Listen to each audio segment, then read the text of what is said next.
நல்லதே நடக்கும், நல்லதே நடக்கும்.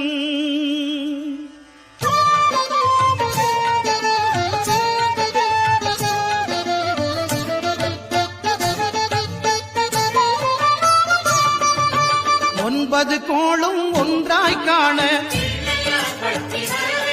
அங்கு கற்பகம் என்னும் கடவுளின் மெய்யில் ஒன்பது கோளும் ஒன்றாய் காண அங்கு கற்பகம் என்னும் கடவுளின் மெய்யில் சூரியன் முதலாய் 9 கிரகமும் பலவித குணங்களை கொண்டிருக்கும். எங்கள் கற்பக தருவில் அவை வரும்போது ஒன்றாய் சேர்ந்து பலனளிக்கும்.